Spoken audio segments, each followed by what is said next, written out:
Assalamualaikum warahmatullahi wabarakatuh. Bertemu lagi di pertemuan keempat bab 1 PPKN kelas 9, yakni hakikat ideologi. Pada bab ini kita akan mempelajari tentang ideologi terbuka dan ideologi tertutup dan Pancasila sebagai ideologi terbuka. Sebelum kita mulai pelajaran pada hari ini, mari kita menonton video yang ada di slide kedua.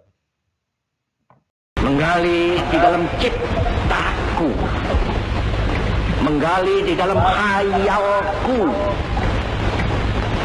apa yang terpendam di dalam bumi Indonesia ini, agar supaya sebagai hasil dari penggalian itu dapat dipakainya sebagai dasar daripada negara Indonesia merdeka yang akan datang.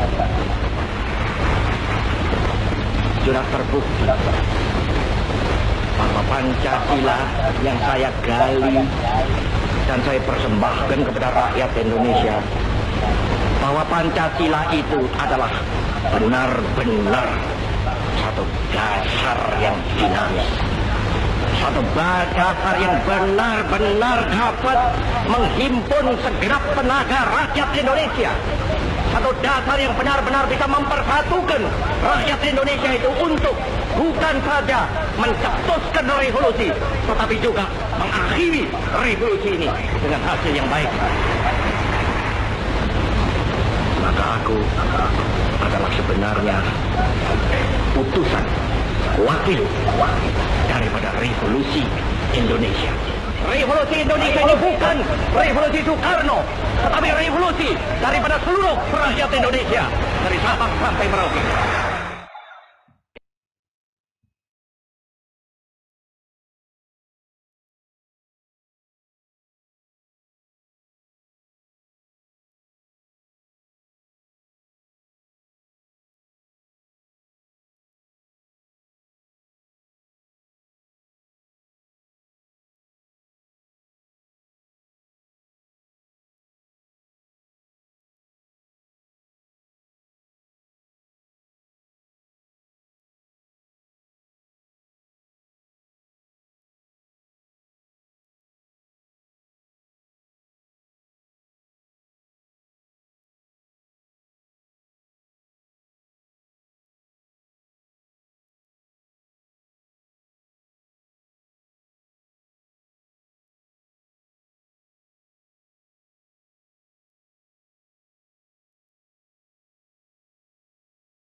Selanjutnya, hakikat ideologi terbuka dan tertutup.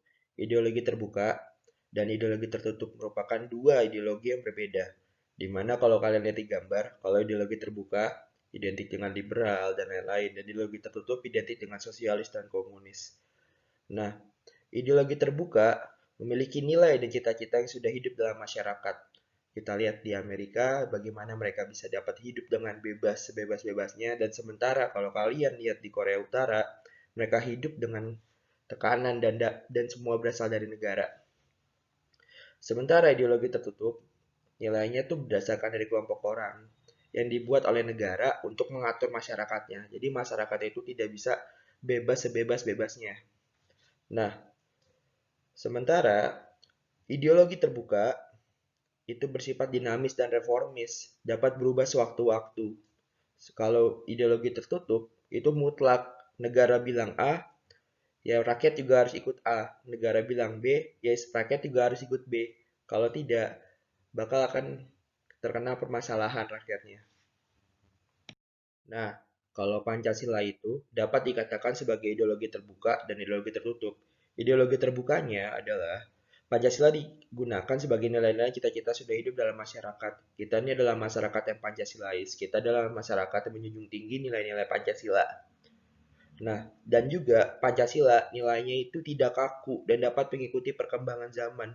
Pancasila dari zaman kemerdekaan sampai sekarang itu tetap berhubungan gitu, tetap masih dapat digunakan dengan baik mengikuti perkembangan zaman.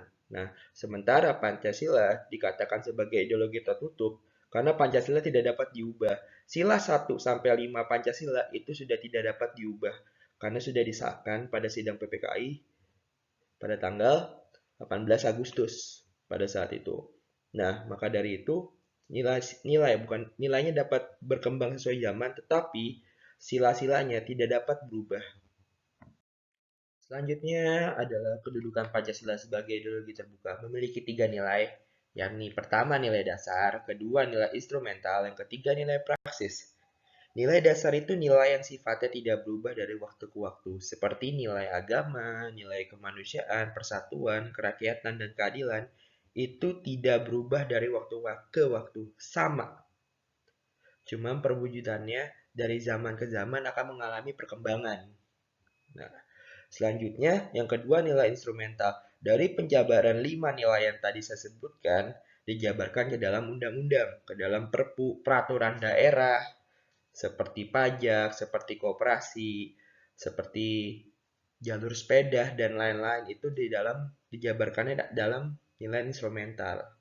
Nah, yang ketiga adalah nilai praksis. Nilai yang diterapkan dalam kehidupan sehari-hari seperti gotong royong, seperti membantu teman kesulitan, kerja bakti, kalian menjadi panitia 17 Agustus, itu termasuk salah satu dari nilai praksis dari Pancasila sebagai ideologi terbuka. Pancasila sebagai ideologi terbuka secara struktural memiliki 3 dimensi, yaitu dimensi idealisme, dimensi normatif, dan dimensi realitas.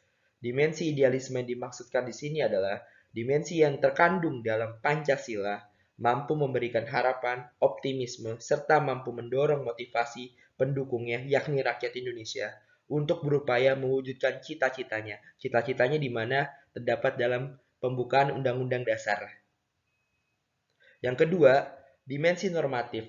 Dimensi ini mengandung pengertian bahwa nilai-nilai terkandung dalam Pancasila perlu dijabarkan dalam suatu sistem norma, sebagaimana terkandung dalam norma-norma keagamaan, norma kesusilaan, norma kesopanan, norma hukum, itu termasuk dalam dimensi normatif.